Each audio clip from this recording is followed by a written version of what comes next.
Good. Well, we've got a complement of people here. Okay. Good morning, everyone. Welcome to Lincolnshire County Council Planning Regulation Committee. It's Monday, 4th of November 2024, and according to my Apple time, it is 10:30. We've had the fire alarms this morning tested, so if you hear a fire alarm, please exit to the front of the building, which is to the rear of me, assembling the front car park. We're not expecting an alarm, so hopefully everything's hunky-dory there. Water at the back of the room for anybody that's here. Otherwise, we have the appropriate officers, and we have a pretty good complement of committee members. So item 1 is apologies replacement members. Good morning, Chairman. We've had apologies from Councillors Alex Hall and Robert Reid, and I have no further apologies. Thank you. Thank you. Item 2 is declarations of members' interests. We have an application 4.1, which is a connection to West Burton Power Station. I suppose in some respects I should declare that I am a West Lindsey councillor and also part of their planning committee, but not dealt with it through that locations, but just to make sure that everyone's aware. Anybody else a declaration at all? Okay, thank you. Item 3 then is minutes of the previous meeting, which was the 7th of October 2024. Previously been circulated, and I hope everyone's had a chance to look at them, read them. I'm quite happy to propose them. I can see lots of hands going up. I'll take the furthest one, Councillor Skinner, seconding. So that's all good. Are there any dissenters? I'm quite happy to sign those off, which I'll do so during the course of the meeting. Okay, right, so to the meat of the meeting. Item 4.1, Tilbridge Solar. I'm going to introduce Mr McBride now. I don't believe we have any speakers to this application, so I think this is for Mr McBride to brief us on. Floor is yours. Thank you, Chairman. Good morning, councillors. Yeah, just the one planning paper this morning. It's an application by Tilbridge Solar for a development consent order seeking permission for a 60-year development for the construction, operation and maintenance of an energy solar park covering approximately 1,200 hectares and would produce around 500 megawatts of energy to be transferred to the West Burton substation via underground cable on land to the north and west of Glentworth and south of the A631. The council is required to provide its comments on the application to the examining authority, who following a 6-month examination will make a recommendation to the Secretary of State for Energy Security and Net Zero as to whether to grant the development consent order or not. Council is required to engage in the process by providing confirmation of its views on the proposal, and this report sets out the matters the Council is required to provide written comment on, as well as the local impact report, which is attached as an appendix to the committee report. We have a slide. So the first slide shows the location of the development. So you can see the red line at the top end of the screen, which is basically to the south of the A631, clustered around the settlement of Glentworth. And then the narrow red line is the cable route, which leads away from the area where the solar panels and associated battery storage and substations is located, and then that goes in the south-westwards direction towards the River Trent, goes under the River Trent, and then connects to the West Burton Power Station. Next slide, please. This slide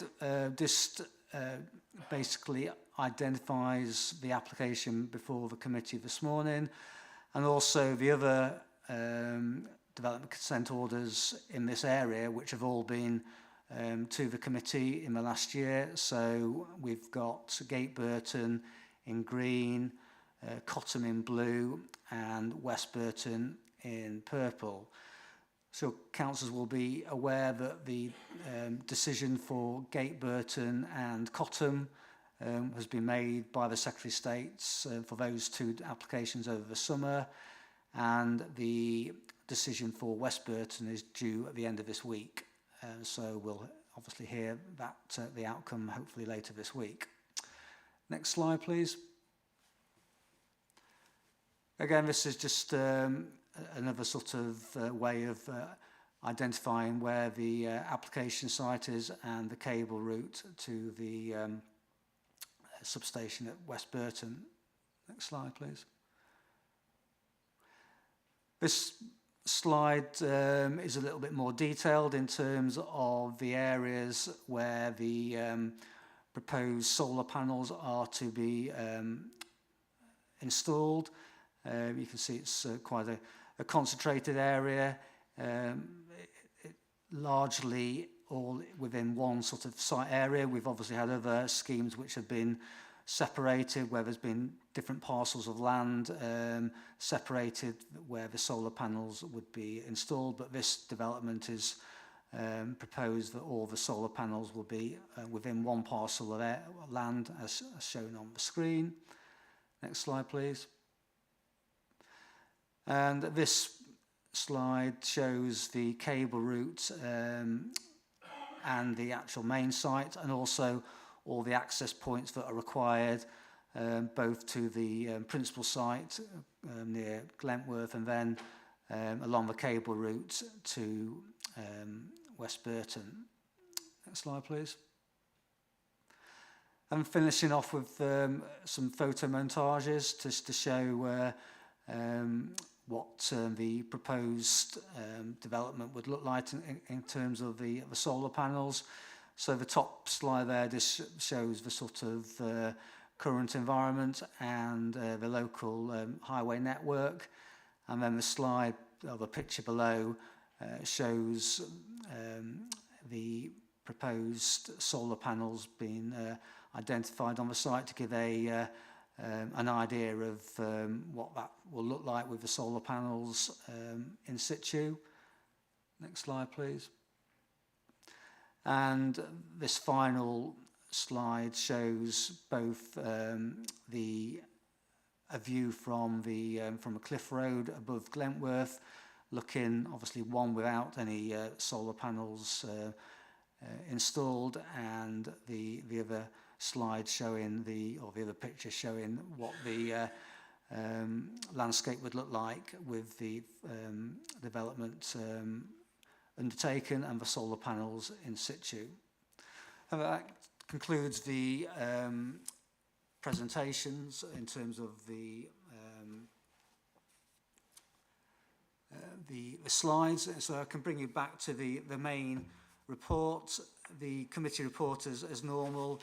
I think probably committee is quite familiar now with the development consent order process. This is the sixth project that's been before the committee in terms of setting out details of the application, and also then going through the responses that have been received from our own internal specialists, and likewise on some of the other schemes we've commissioned a landscape report to be undertaken by consultants, and also a report that considers the impact on the agricultural land. Again, that's been commissioned, and the summary of the responses are set out in the report to those consultants who have provided the information that we've requested. So if I just go through basically the responses that are set out in the report, and the paragraph numbers I've got for my copy, which starts at paragraph 29. I haven't got the most up-to-date committee report, but hopefully the paragraphs are as in my version. And the first response is from the Minerals and Waste team, which sets out that from a mineral safeguarding perspective, There aren't any particular concerns around conflicts with other minerals areas in relation to sand and gravel. The only area of any sort of interest is that the committee may recall that last year consent was granted for a extension to an oil site at Glentworth, and the applicant's attention is drawn to the presence of that site, although it hasn't yet been implemented, but obviously it needs to be protected from any development which would potentially disrupt its operation. So that's been identified.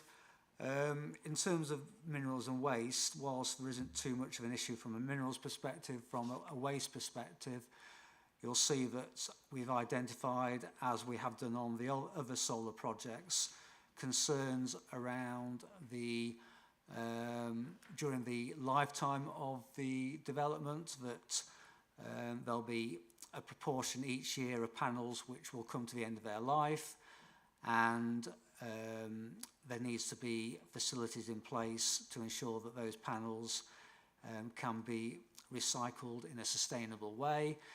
And the issue is, I suppose, intensified by the number of projects that have come forward. So whilst maybe this project on its own wouldn't cause too much of a concern in terms of the panels that would be sort of discontinued each year, once you multiply that number across 12 other potential solar sites, then obviously that becomes quite a significant number. So we're recommending that the examining authority make sure that provision is in place for a waste management strategy to be put as part of the development consent order, so that there is provision for recycling of those components should the consent be granted. Moving on to highways, for this scheme there hasn't been any particular issues identified from a highway standpoint. There has been quite good engagement between the highways officers and the developer, and the highways officer is content with the proposals that have been put forward for accesses and the amount of traffic which would be generated by the scheme. There's a few sort of technical points that we've raised in relation to the draft development consent order to make sure that if consent is granted, the Highways Authority are consulted for any works that take place within the highway, and therefore the Highways Authority have control over those works in terms of being able to approve them. So that's something we'll again draw the examining authority's attention to. Public rights of way, there isn't too much to say there. I think the applicant has been quite sort of proactive in working with the public rights of way team to ensure that there won't be any major disruption to those public rights of way in the area. There isn't very many compared to some of the other schemes, so I think that we're largely content with the development from the public rights of way perspective. Moving on to lead local flood authority, again, as with highways, relatively content with what's being proposed. Solar panels and the relevant sort of associated infrastructure isn't something that we've sort of seen previously likely to cause any potential issues around flooding. So again, with this development, there hasn't been any concerns raised from a lead local flood authority's perspective. Lincolnshire Fire and Rescue, again, there's been some quite good engagement between the developer and the Fire and Rescue Service, particularly around the issue of battery storage. I know that's something that has caused concern on other schemes to local residents and communities. What we've agreed with the developer and Fire and Rescue is that if the consent order is granted, there will be a high level of maintenance and inspection by Fire and Rescue, particularly during the first year of the battery energy system, to make sure that it's all constructed in accordance with the approved details, and all the necessary safeguards in terms of emergency plans and things like that are also in place. and to basically ensure that there is resources to do that, the developer will be making a contribution to the fire service to ensure that they have the resources to do that. And then following that first year, when the more intensive inspections take place, there will be an annual inspection every year for the lifetime of the development to make sure that everything that needs to be in place in terms of the battery energy storage system is, and it continues to be so for the duration of the development. So with that in mind, Fire and Rescue Service are content. Moving on, in terms of cultural heritage, unlike some of the other projects, there's been good agreement between our cultural heritage advisors from an archaeological perspective and the developer, and we've been in a position to largely agree the written scheme of mitigation. They've undertaken the level of trial trenching that's been requested by our archaeological team, and therefore we're relatively content that all the sort of upfront work to identify if there's any potential archaeological assets in the area has been done. So with that in mind, we're comfortable with the mitigation proposals that have been put forward. So we don't have any large concerns around that, provided the appropriate written mitigation scheme is captured in the development consent order by appropriately worded requirement, which at the moment I think we're fairly comfortable will be done. The Grove team, there's been no particular comments from the Grove team around the development. Again, recognising that there will be some positive benefits to the area during the construction stage in terms of bringing in multiple construction workers, but that sort of multiplier benefit will fall away during the operation part of the development when the number of employees is relatively low during the operational phase. Agricultural land use classification, as I said at the start, the council has commissioned a report which is set out in detail in the appendices to the local impact report. I think as we've seen on previous schemes, there is concern obviously about the potential loss of best and most versatile agricultural land for this development. Although from the other schemes, the amount of BMV that's lost is modest compared to some of the other schemes. So we're talking around about 10% from the main principal area. But the cable route itself, the final survey hasn't been done yet for that. But that route, as you'll recall, will also involve the cable from Cottam, Gate Burton and West Burton.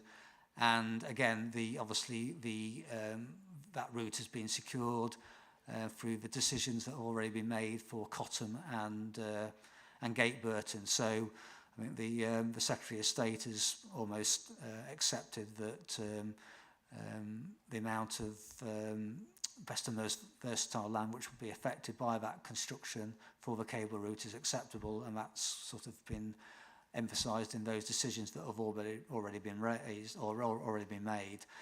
In terms of the principal site itself, obviously there is concern about any loss of BMV at all, but the developer has identified that they have taken some areas that were originally proposed out of the area which would be included for solar panels to protect those areas of BMV, but it still results in a 10% loss. Most of that would be at the, I suppose, the lower end in terms of 3A, although, as you'll see in the report, the remaining area is largely 3B, which is not classed as BMV, but I think we all recognise is still available for agricultural production.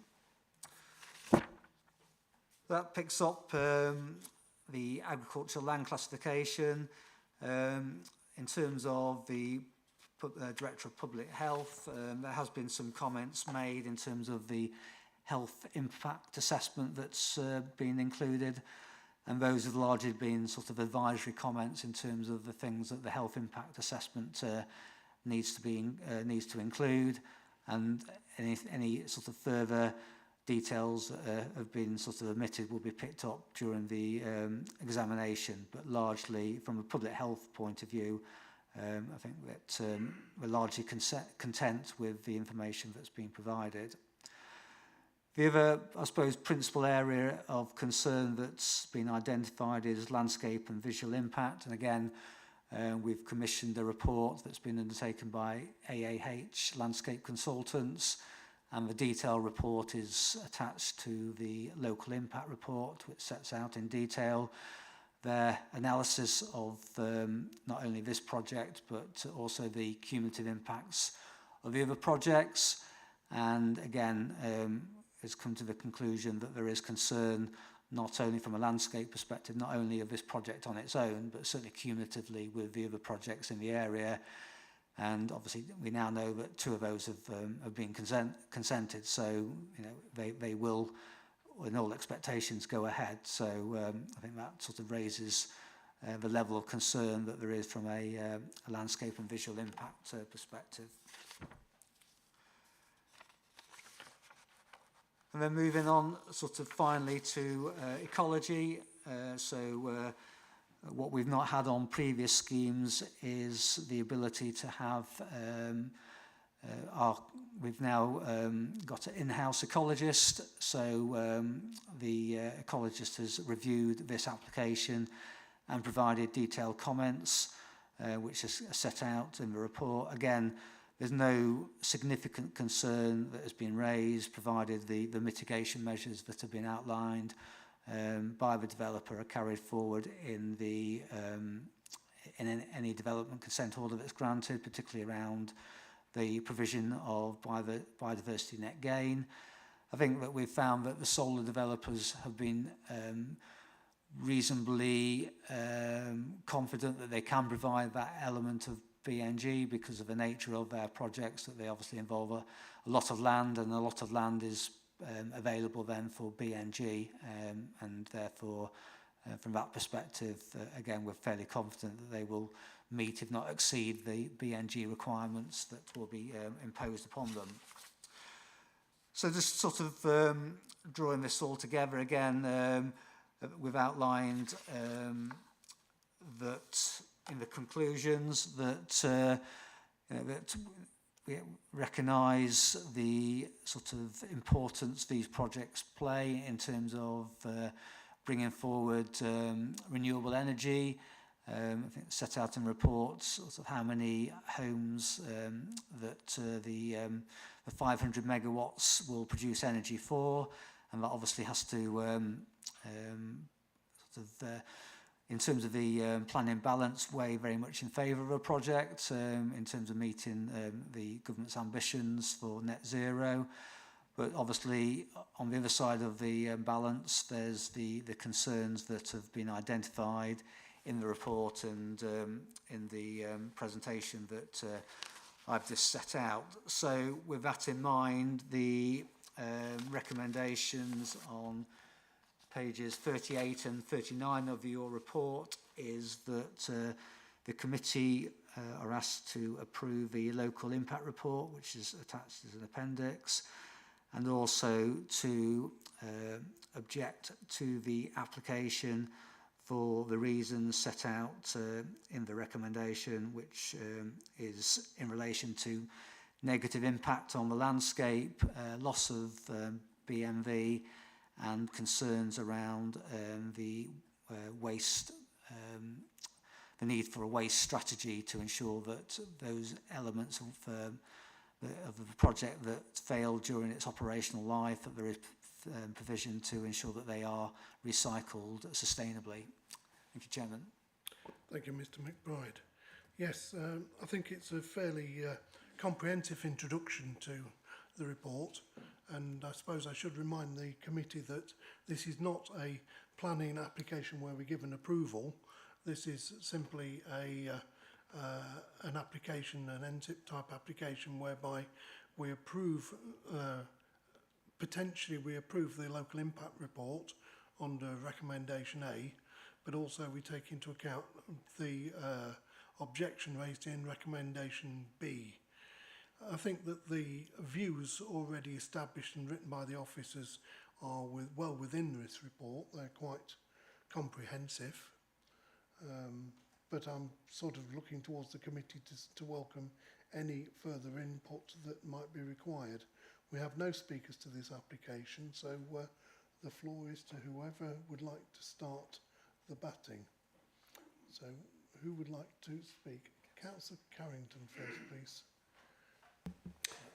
Thank you very much, Chairman. I'll kick us off with an apology, which is for my voice. I'm back today from quite a sustained period with a lung infection, so I will not keep you very long because I don't think I can speak for very long. A nation cheers. Chairman, I wanted to hone in on one particular aspect. There's many aspects of what is a very complicated case, so I guess we should start by thanking Mr. McBride and his team for the comprehensive nature of the report. These are enormously complicated planning matters, and I think every member of the committee should be grateful for the thoroughness which has gone into preparing the report before us. The bit that I really wanted to focus on was the issue of cumulative impact, and that is something which for local decision makers, which we are not in this case, can often be quite problematic because we are constrained to look at planning applications on their individual merits as they appear before us. But actually, the decision makers on NSIPs do have the power, and always have had the power, specifically to take into account the issue of cumulative impact. I've had some personal involvement in that on an NSIP which was commented on by North Stephen District Council. I was able to get the report amended to make that very point to the decision maker. And I also did some work in the course of the past 12 months with a Member of Parliament for Sleaford and North Hykeham, Dr. Caroline Johnson. Dr. Johnson obtained 2 Westminster debates on the issue of solar farms. And in those debates, it was stressed very heavily that there was the issue of cumulative impact really couldn't just be shuffled to one side. I was very pleased to see a statement from the then Minister in, I think I'm right in saying, Mr. McBride will correct me if I'm wrong, April of 2024, a ministerial statement which on solar farms, which effectively was a government positioning statement, planning positioning statement. And in that, the issue of cumulative impact was noted, and in fact the then Minister actually drew attention to the fact that there were, mentioned Lincolnshire by name, and drew attention to the fact that we are all aware of, that there is an extraordinarily large amount of solar applications affecting this county, and indeed applications for other green energy infrastructure. So I think the message that I would like to stress, and which I hope that the decision makers will bear in mind, is that while of course at the point of the July election the minister changed, my understanding is that the ministerial statement has not been superseded. And whilst the government has consulted on changes to the NPPF, again I'll be corrected by Mr. McBride, but that is a consultation to which the government has not yet responded. I don't think it carries an enormous amount of weight, whereas I would hope that the ministerial positioning statement does carry weight.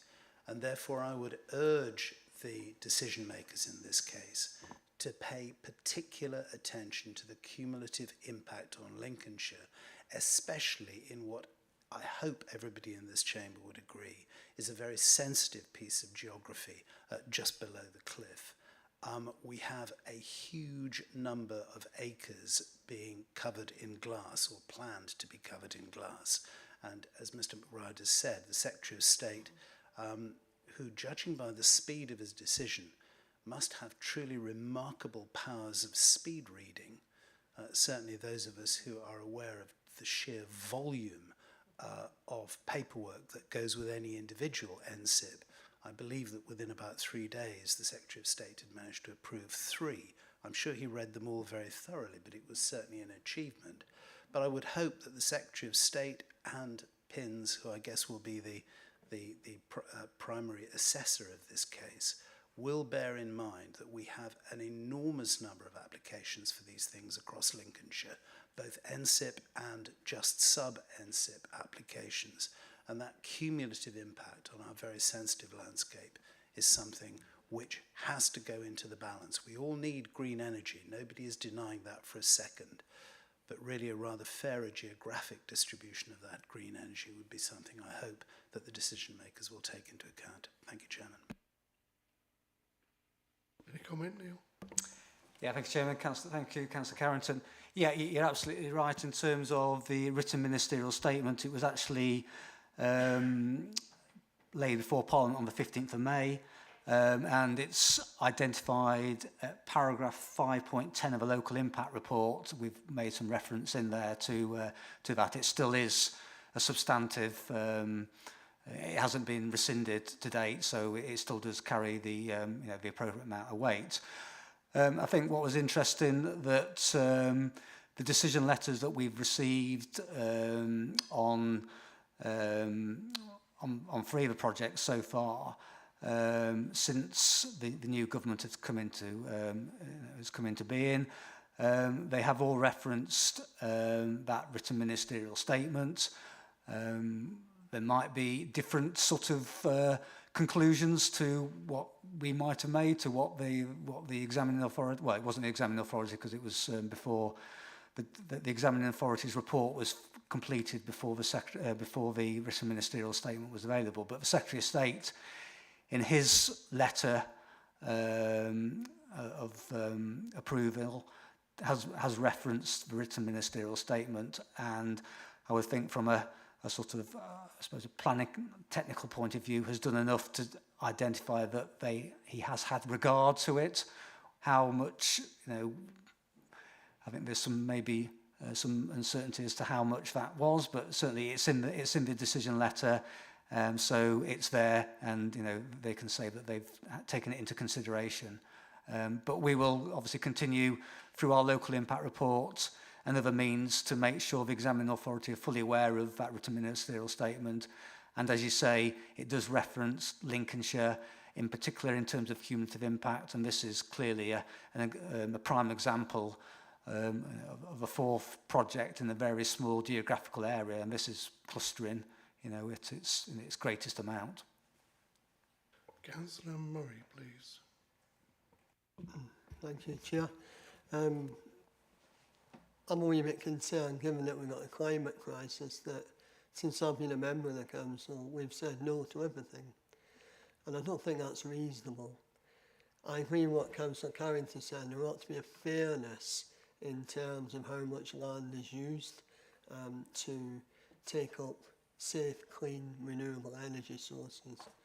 So I think we need to think every time an item like this comes up, we can't say no, because Lincolnshire needs energy like any other county.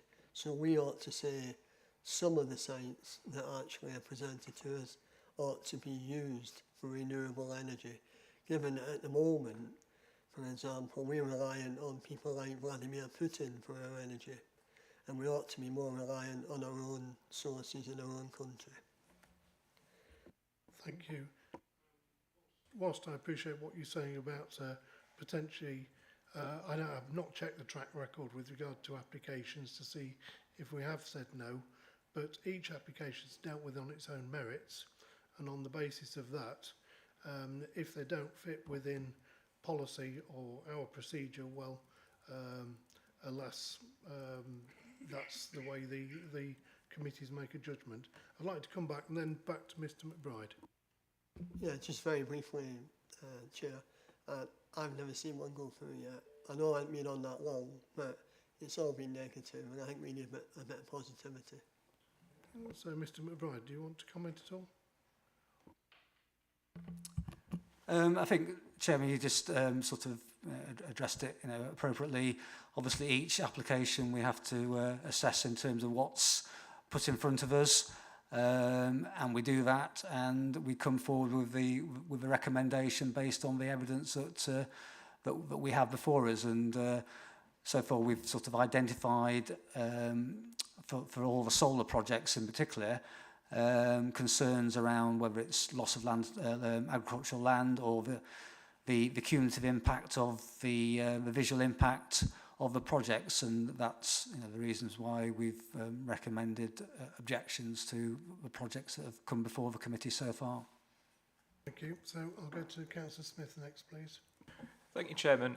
Councillor Carrington was, shall I say, Mr McBride has to be, due to his position, very diplomatic when he referenced how long it took the Secretary of State. From my recollection, it took him 1.5 days, because it was first full day. He was obviously only just appointed. So unless he can read at the speed of light, there is not a cat in hell's chance he's read through that entire report.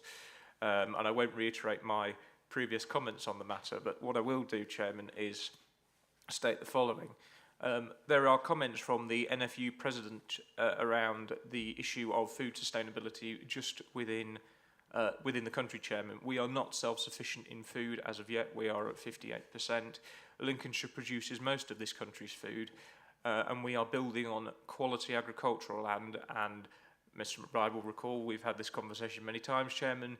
I have yet to find anybody in any planning circle who can tell me the actual difference between grade A and 3B other than a political decision, and that's all that is. I also think that the ministerial statement that Councillor Carrington and Mr McBride has referenced was merely given lip service. I don't think the Secretary of State paid any attention to it, because he's made his opinions on such matters publicly clear before the election, Chairman. So I will certainly thank the officers for the very detailed report that they've given to us to consider.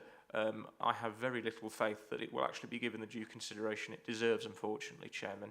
The one question I would like to, or two questions I'd like to ask, Chairman. One is, could officers advise around how they came to the decision that the impact on transport and traffic was neutral, given that in the report it states there is a proposal to close roads during the construction phase of this NSIP?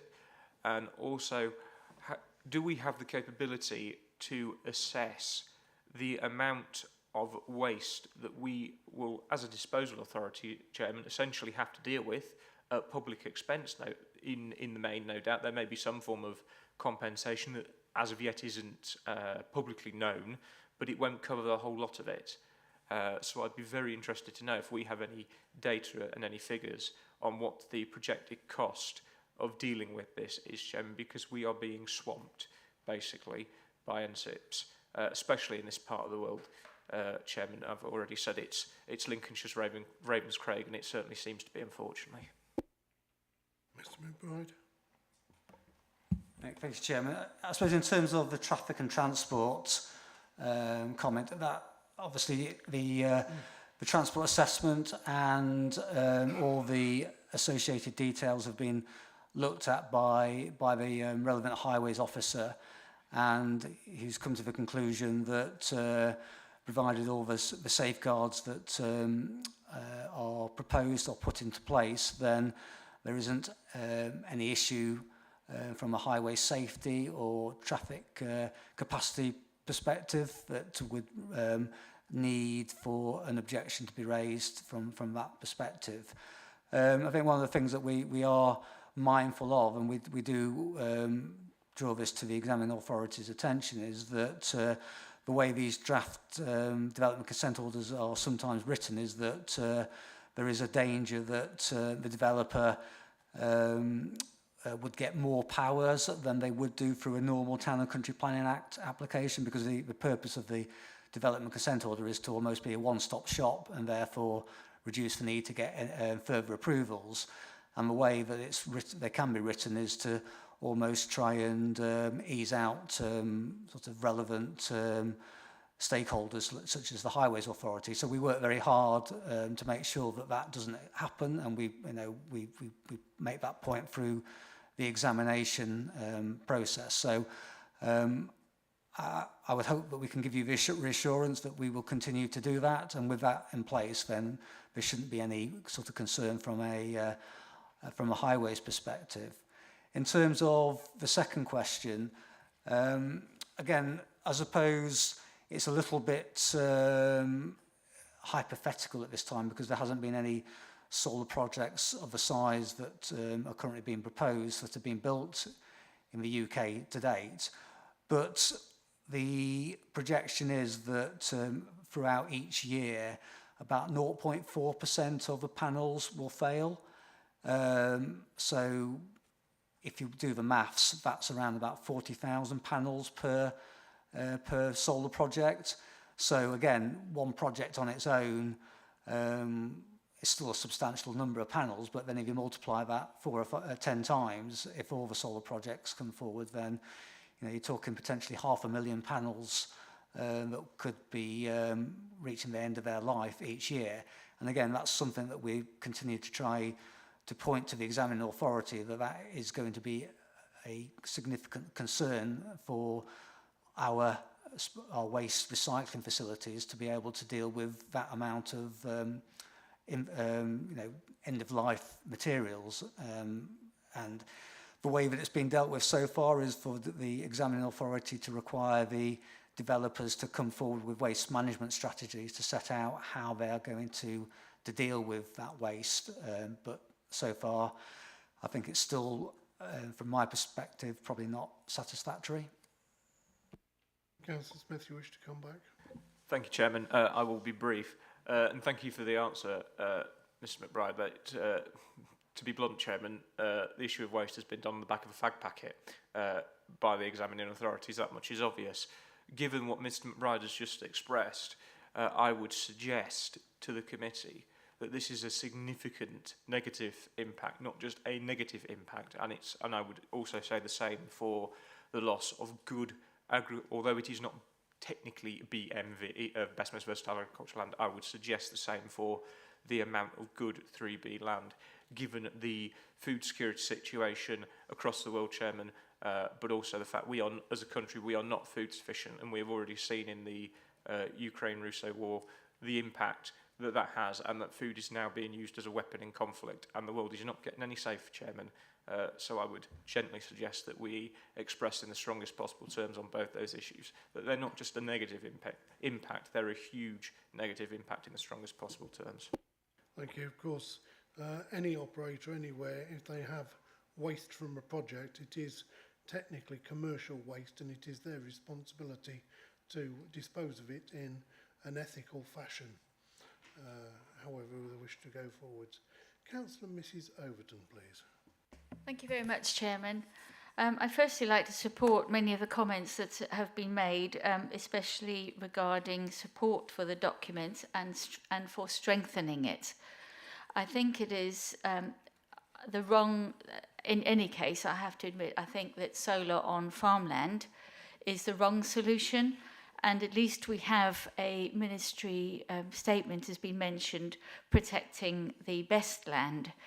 If you stand in a field, you will not be able to tell whether it's 3A or 3B. They are both growing excellent crops. And this is why it is, it's an imagination, it's a creation, the difference between A and B. Got to bear in mind that the seasons change. Sometimes what is a drier field will do really well in wet weather. Sometimes it's the wet part of the field that does really well in dry weather. In any case, the fields are not the same right across. So all this, and it depends how many samples they do. But I wonder if we could strengthen the point about the loss of growing food.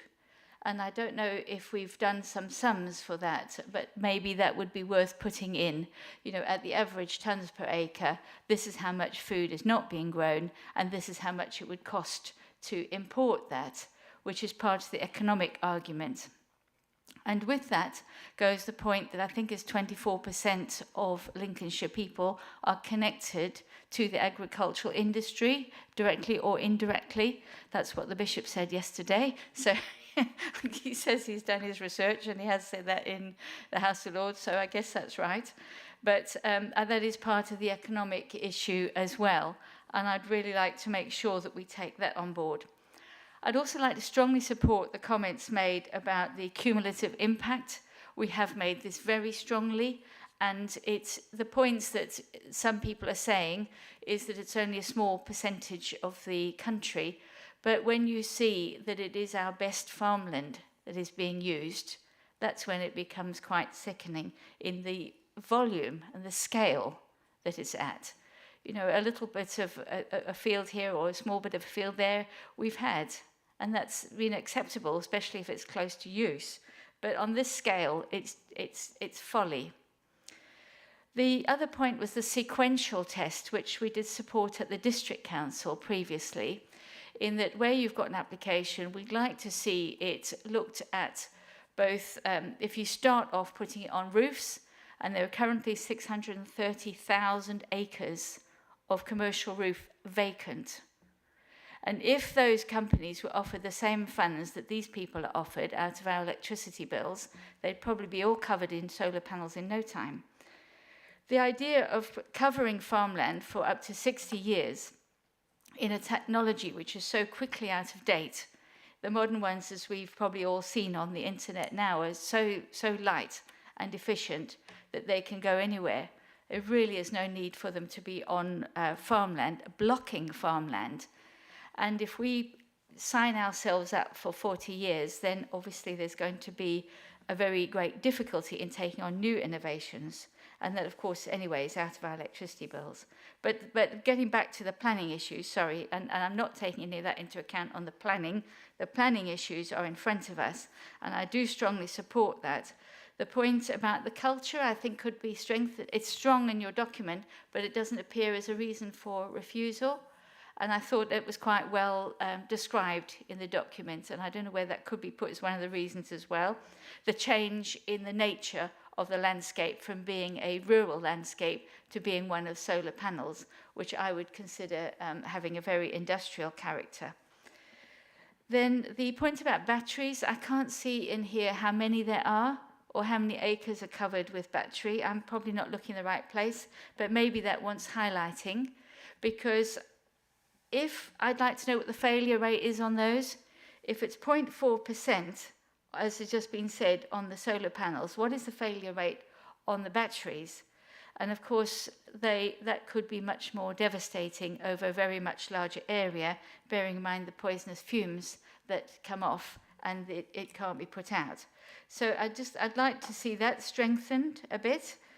I support the comments made about the roads. It does say the closure of the roads is the solution. Well, that must have an impact on highways if people can't get to where they need to go. So I think that's an important one to strengthen. And I think the point of the waste and so on is made successfully already. So strong support for the document, and I would probably strengthen it. I think the point about renewable is that we want renewable, but this is just not the right solution. This is folly. Thank you. Mr McBride. Thank you, Chairman. Thank you, Councillor Mrs Overton. I mean, I think some of those points hopefully are already in that recommended written objection around the sequential position of looking at brownfield or rooftops before coming to using agricultural land. So I think that's already there to some extent, and if there's a desire for the committee to sort of strengthen that, then I think it would be helpful for the committee to set out sort of what additional wording might want to sort of be included in that. And again, in terms of the landscape impact, we've identified concerns about the impact on the visual landscape and the industrialisation. Again, so hopefully those comments are already in the proposed objections to the scheme. Mrs Overton, I see you. Thank you. Just to help a bit on the sequential, this was very carefully and detailed laid out by North Kesteven District Council, and it might be worth just asking to incorporate that. It was about a side and a half, I think, or thereabouts. It's quite a detailed study done by a planning officer to explain exactly how it could be incorporated. So I suggest, if that's okay, or do you need me to do more than that? No, the suggestion's fine. I'm sure that the comments can go forward to the officers and everything can go forward. But what I'm sensing from the meeting is that we've got the recommendations here, and I can feel that everybody is very keen on ensuring that these recommendations are good and solid. Nobody's dissented away from these, I don't think, particularly. So I think with regard to the fact I have no further speakers, and shout now, oh, there is behind me. Sorry, Councillor Ashton, you shouldn't hide. Thank you very much, Mr. Chairman. I'm not in my usual place. I can answer that. Mr. Chairman, saving the planet may very well be a noble goal. It may be a desirable goal, but it is only right and proper that the full cause and effect of that goal is properly understood. It may be, in some cases, an obsession which overrides every and all common sense. But frankly, I cannot support the scale of sacrifice if this is what that sacrifice is to be. We have a duty in this county to our communities, and the sheer scale and volume and mass of the application that we've got in front of us beggars all belief. 1,200 hectares doesn't sound a significant number if you say it quickly. If you rendered that as 3,965 acres, as we are used to talking about acres moreover than these weird hectare things, that is a simply vast amount of land. It represents the equivalent of a couple of parishes in my part of the world. I don't know quite what the average parish size is in West Lindsey, but we're somewhere in the region of 2,000 acres or so down our way. This represents a destruction of the rural English landscape not seen on a scale not seen since villages were cleared to make way for sheep. It is a change in the landscape. It is an industrialization of our rural country, of our rural countryside, of our rural way of life. If you imagine every field on every side of a village, every road in every direction covered in what is essentially an industrial product, that we wouldn't, if we were talking about anything other than a green energy application, it would be a flat no. We wouldn't allow this for housing. We wouldn't allow this for an industrial estate. We wouldn't be, the policies wouldn't even come close to matching it. And yet, because as a country we have taken, perfectly worthy but entirely arbitrary decisions that we're going to reduce carbon and save the planet, this is the price, this is the cost that was not advertised, that was not made clear when those policies were being taken through. It is, as I say, genuinely harmful in its scale. The size scale and in every which way you measure this is harmful to landscape setting, local character and amenity. And it is, and obviously we do take every case entirely on its merit, but even that in itself is a worry for the long term and the future, because what we're giving is a 60-year temporary permission. I don't feel that there's much temporary about a 60-year planning permission. And I know forgive me for going a little bit into the hypothetical on some of this stuff, but if we are looking at the planning regime which we've come to know and love today, if it still resembles anything like it does in 60 years' time, and this application were to come in for a further extension, what ground would there be to refuse it? It would have had established use for this purpose for 60 years. My graver fear is if an application at the end of those 60 years was to come in for housing, for industrial use, for something else. And whilst we may have a feeling of protection that comes with this being a temporary permission, which after those 60 years expires, it will also have 60 years of non-agricultural use. And I just fear for what that means in terms of the planning context if I'm lucky enough to still be around to see it. hopefully I'm not around to see this solar farm introduced. I fully support the conclusion to which the County Council have come to on this, but I really, really do think this is the thin end of the wedge on climate madness. We cannot save the polar bears by carpeting Lincolnshire in solar panels, and nor should we. Thank you, Chairman. Just to expand on that, as Councillor Ashton said, we can't save the planet because we emit 9% of the world's CO2. China builds a coal-fired power station every week, Chairman, so we could carpet Lincolnshire, and I am not suggesting we do this for one iota, entirely in solar panels and anything else you want to carpet it in. It's not going to make a blind bit of difference, but what it is going to do is it's going to change those communities that it impacts. And worse still, Chairman, that land's farmed now, but if you've got something like solar panels on it in 60 years, how do you know there's going to be a farmer to farm it in 60 years? Because I bet you there isn't. And then, as Councillor Ashton has said, you'll get somebody coming, well, it's technically brownfield land because it's had an industrial use on it for the last 60 years. I don't consider these permissions temporary at all, Chairman. I don't take any comfort in it for that matter. To me, it's given them carte blanche to run a coach and horses through the Town and Country Planning Act and absolutely desecrate rural Lincolnshire and desecrate its primary industry, which is farming. And quite frankly, Chairman, they've been through enough in the last week. They don't need any more. The audience is warming up now. Councillor Mrs Overton, Thank please. you. I did my speech earlier. I've got a technical issue I'm thinking about. When the Cumbrian oil was looked at, they said that it was faulty, that decision, because they'd not taken into account the impact on the climate of the coal that was taken, of the fuel rather, that was taken out of the ground, and that should have been taken into account. So are we taking into account the carbon in the production of these solar panels in China and bringing them into this country?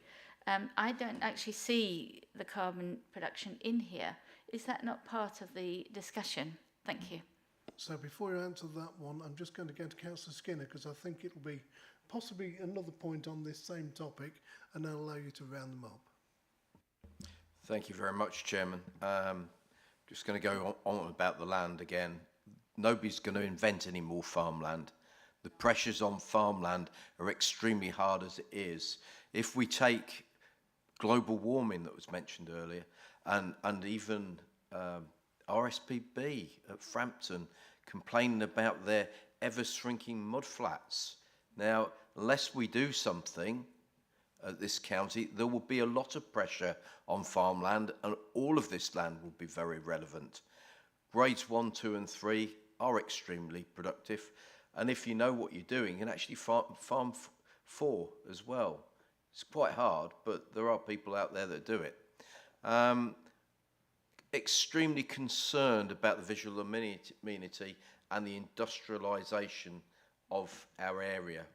And once more, you know, the cabling, the power, even the proposed pylons, hope they don't come. But bottom line is, they're not taking power to anywhere in Lincolnshire, they're taking it through. So how's that adding to us? And I'm afraid if you're going to start not producing in this part of England your food, what about the carbon footprint of everything that's coming from all over the world? Where is that in this account? On this none of it actually adds up much at all, to be quite fair. But the paper is absolutely superb. It brings out all that is felt, but the visual impact of turning this county into a vast industrial state, one way and the other, is fundamentally flawed. Thank you, Chairman. So just to round it off on possibly a non-planning issue, because we seem to be drifting a little bit. Of course, in 60 years' time, I don't remember 60 years ago. I'm not old enough. Let me be honest. And in 60 years' time, I'd like to think that somebody will be replacing 1 or 2 of my organs, and I might still be here. Who knows? But in 60 years' time, if you take into account population expansion, if you take into account the consumption of whatever, it'll be a whole different world to the world we currently live in. So how does that all fit together? Mr McBride, the floor is yours. Thank you, Chairman. I'll try and round it up. I'm not sure I can round up the last point you just made, but in terms of what Councillor Mrs Overton said, sorry, apologies, one of the questions you asked earlier I didn't really answer around the battery storage, the amount. I mean, I think one of the issues that there is with these projects is that they sort of come forward so far ahead of when they might be constructed and technology changes. So they almost come with a terminology of an outline planning consent. So there isn't that huge amount of detail about the number of potential energy storage containers, because what they'll say is, well, we'll identify it on a plan, but by the time potentially we get a consent, if they do get a consent, then technology might have moved on, and then they might use different storage containers to ones that are available now. So there is it is open-ended, I suppose, in terms of there's a term called the Rochdale envelope, which is a planning term which they basically allow them to almost look at a worst-case scenario, but in terms of the detail, that detail isn't really available at this time, and that's something that's sort of accepted through the NSIP process. I'm not saying whether that's a good or a bad thing, but that's how it's dealt with. In terms of greenhouse and carbon emissions, I mean, I think that's something that we have tried to tackle with some of the developers about the carbon footprint associated with the production of the panels. I think the majority of them are produced or would be produced in China, and obviously there's the issues associated with the production there, and then bringing them to the UK and the carbon associated with that. I think it's something that we haven't got that internal sort of expertise, and we've not been able to find any sort of external expertise that's enabled us to, I suppose, come forward and make any substantiated case around that, to sort of come forward with a potential objection to it, because we haven't got the evidence to support that. That is something that is looked at during the examinations of a sort of parties bring that issue forward, and therefore the examining authority is required to and will be required to look into that. But it's not something that we as officers feel that we've got the expertise to put forward an objection to you to substantiate. I've got lots of hands going up, so I'm going to take Councillor Noyce here first, followed by Councillor Mrs Overton. Thank you for the report. I sit and listen carefully from my colleague from different area, and I quite concerned because you say 60 years you're going to be here. It's not going to go back to agriculture land. Happened in my area 40 years ago. It will go back to agriculture land where the gas terminal. But now we know why happened. Because I'm very concerned about Lincolnshire.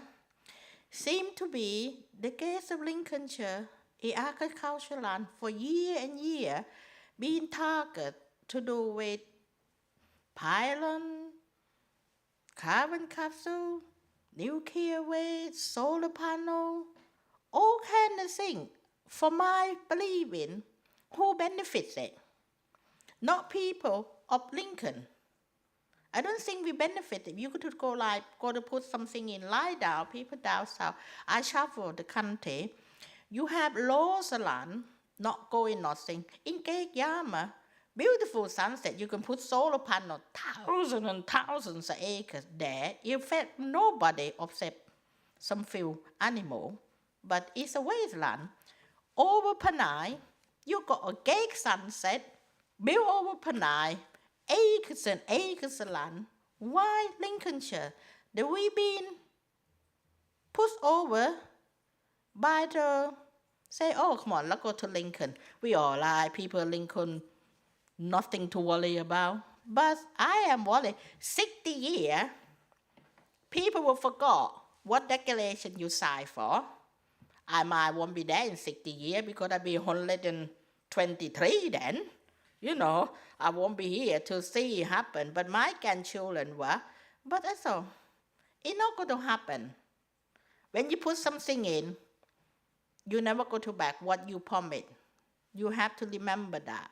And I think it really long, the way we being pushed over this way. That's all my concern.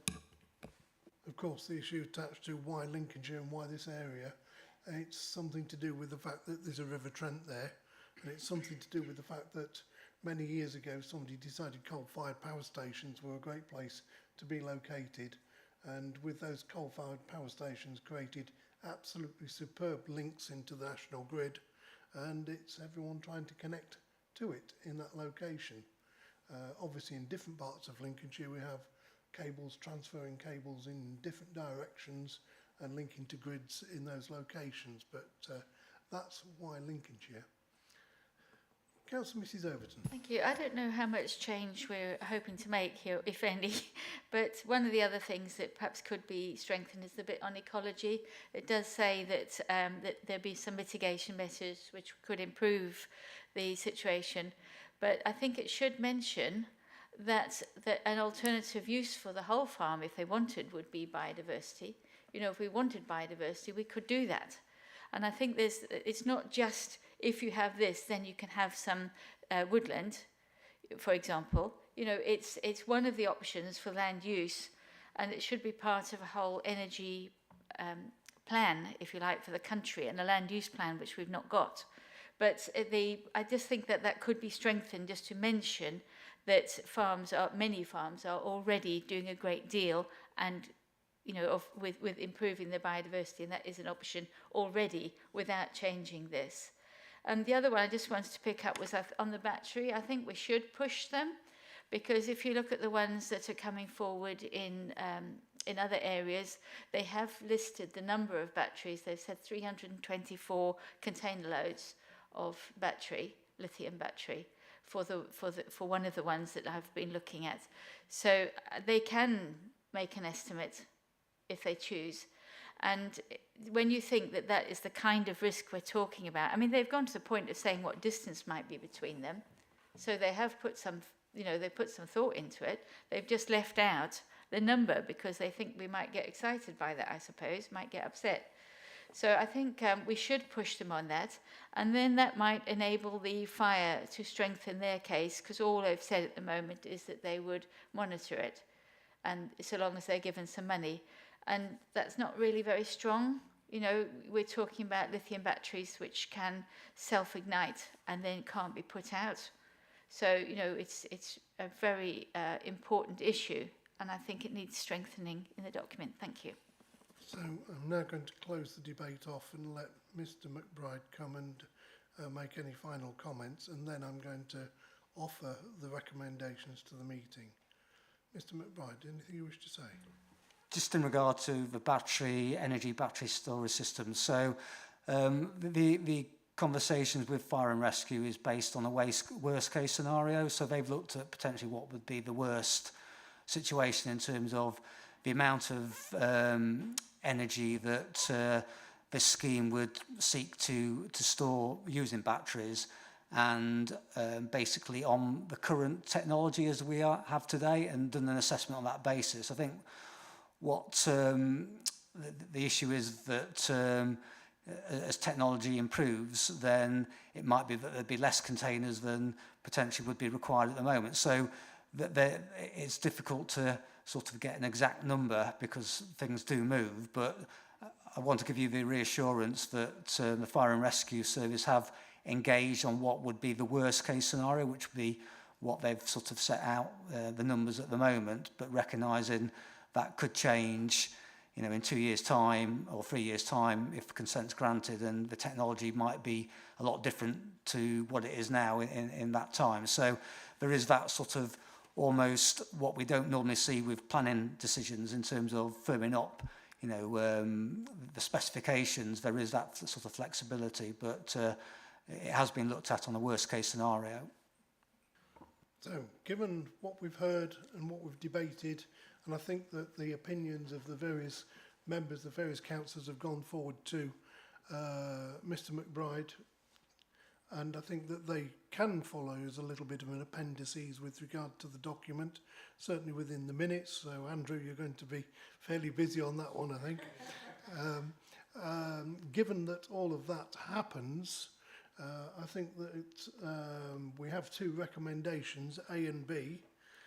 There is the executive summary of them on page 15, or the full printout of the recommendations on page 38.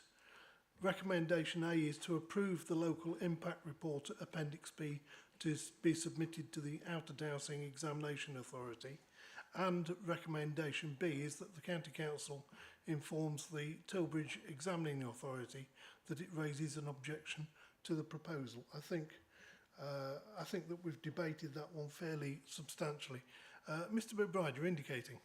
Yeah, sorry, Chairman, that must be an error. It's not the Outer Dowsing, it should be Tilbridge. So if it says Outer Dowsing, that's an error, and it should be Tilbridge. It's a good job we've spotted that. I'm looking at one recommendation. So that's a recommendation on 15 on page 38. It does say Tilbridge. So I'm reading off the wrong page, but the same document. Still means the same thing though. Recommendation A is to approve the impact assessment for the Tilbridge Examination Authority. Given that we are where we're at, I am going to propose those two recommendations. Can I have a seconder? Councillor Smith, thank you. Do I have any alternate proposals? Andrew. Sorry, just double check, just to make sure, if yourself and the seconder, are you happy that to amend that recommendation is saying Tilbridge Examining Authority? Are you both happy? Say that. Yes. That's fine, just to Yes. double check. Sorry, Neil, just want to. And hence the reason why I've referred back to page 38 and the fact it says Tilbridge on 38, not on 15. So if we're happy with that, so I have a proposer and a seconder. Do I have any alternate proposals? Okay, I've given that one time. So all in favour, please show now. Thank you. Those against? So that's one against and everyone else in favour. Any abstentions? I will give you all a chance to vary your opinion. Okay, so that is the vote. So therefore it is clearly carried that the recommendations are supported. Okay, well I think that was a useful debate, and yes, each application is dealt with on its own merits, and we must always remember that. And that goes with regard to any application in the council. Just because we go one way on one application doesn't always follow that something similar will come along and we will do the same thing. It really does depend upon situations and the policies that fit at that moment in time, of course, because policy does vary given a few years. No further business. I'm going to thank you all for attending and wish you all a safe journey home.